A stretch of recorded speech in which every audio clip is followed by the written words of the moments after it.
Robert McCall has finally found a sense of peace in southern Italy after the events of the Equalizer 3, quietly living among the locals who now see him as a guardian rather than a stranger.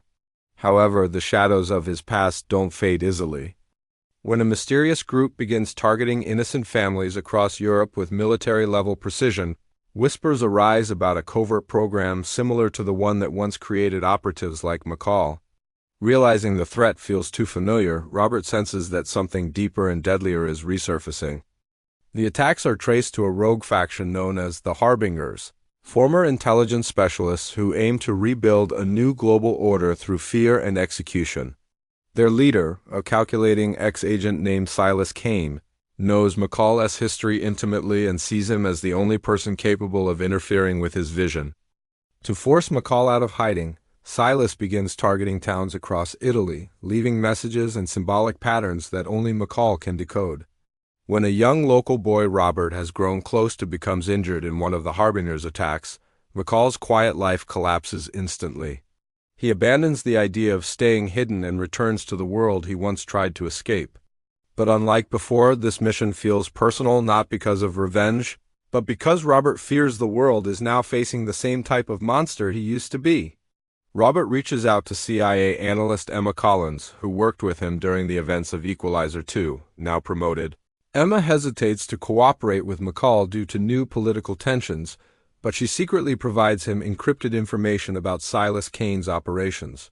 Through surveillance and coded messages, Robert learns that Silas is building an army of equalizers, highly trained weapons of the government gone rogue. Emma's assistance puts her on Silas' radar, and soon she becomes a target too. Realizing McCall is not the only one who can be manipulated, Silas orchestrates a string of deadly traps, forcing Robert into a strategic chess match where every move threatens innocent lives.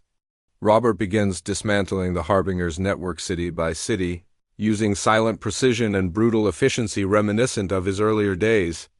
As McCall progresses, he uncovers that Silas has acquired classified files from the original intelligence program Robert belonged to. These files contain psychological profiles, training videos, and methods that could allow Silas to build an unstoppable force of operatives. If these fall into the wrong hands, the world could face a wave of assassins capable of overturning governments overnight. Robert's investigation leads him to an abandoned intelligence facility hidden in the mountains of Croatia, where the Harbingers are training new recruits. The facility is a chilling reflection of McCall's past, filled with brutal drills and emotionless discipline. McCall infiltrates the compound at night, using his calculated timing ability to eliminate guards and sabotage the entire operation from within. Silas Kane, anticipating Robert's attack, confronts him with a chilling revelation. Silas was once part of a failed experiment designed to replicate McCall's instincts. Unlike Robert, however, Silas embraced violence as a path to domination. Their clash becomes more than a fight, it becomes an ideological battle between vengeance and justice, between control and protection.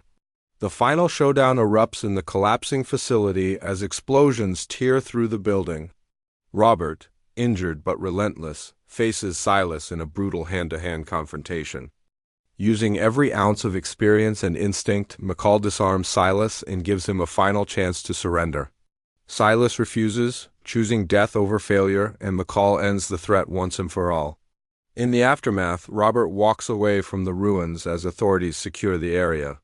Though he saved countless lives, he realizes true peace may never fully belong to him. Still, he returns to the Italian village he has come to see as home. In the final scene, Robert sits quietly at a seaside cafe, watching the waves, a silent protector once again, ready to rise only if the world needs the equalizer one more time.